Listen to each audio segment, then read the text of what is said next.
안녕하세요 여러분. 오늘은 최근 국정감사까지 이어진 양치승 전세 사기 사건에 대해 정리해보겠습니다.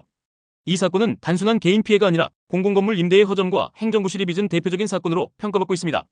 1. 사건의 시작 2018년 말.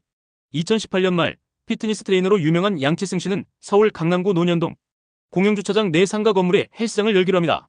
임대인 측은 이 건물은 구청 소유라 안전하다, 임대기간도 충분히 보장된다는 말을 했습니다. 양치승 씨는 이를 믿고 보증금 3억 5천만 원, 월세 1,800만 원, 그리고 시설 리모델링비 수억 원, 총 10억 원대 이상을 투자하며 2019년 1월부터 본격적으로 헬스장을 운영하기 시작했습니다. 그런데 이때부터 이미 공공건물의 민간 임대라는 복잡한 구조가 함정으로 작용하고 있었던 겁니다. 2.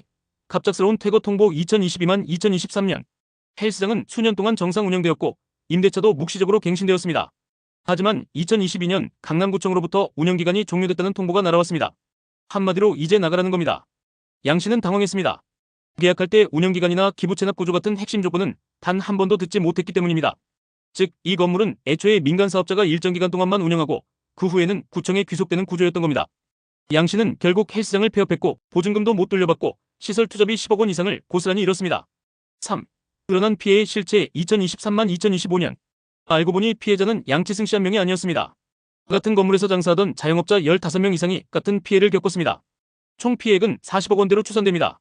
문제는 이들이 모두 공공건물이라 안전하다는 말을 믿었다는 점입니다. 그러나 계약서에는 임차인 보호 조항이 빠져 있었고 구청은 사업 시행자의 재무 상태나 계약 리스크를 제대로 검증하지 않았던 것으로 드러났습니다. 4. 국정감사 증언 2025년 10월.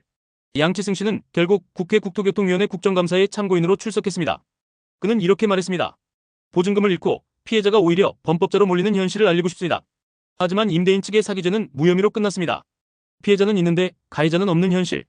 이것이 바로 대한민국 부동산 행정의 민낯이라는 지적이 쏟아졌습니다. 5. 사건이 남긴 메시지. 이 사건은 세 가지를 드러냈습니다.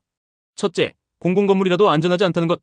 둘째, 행정기관의 관리 부실이 얼마나 큰 피해를 낳을 수 있는지 보여줬다는 것. 셋째, 임차인 보호제도의 구멍이 여전히 크다는 사실입니다. 결국 정부와 지자체는 뒤늦게 임차인 사전고지 의무화, 보증보험 가입 의무화, 시행사, 재무검증 강화 같은 제도 개선을 추진하고 있습니다. 또 정리하자면 양치승 사건은 단순한 전세 사기가 아니라 공공건물이라는 이름 아래 진행된 제도적 사각지대의 전형적 사례입니다. 피해자에게는 안전한 공공시설이었지만 실제로는 임대 리스크가 전가된 민간사업 구조였던 셈입니다.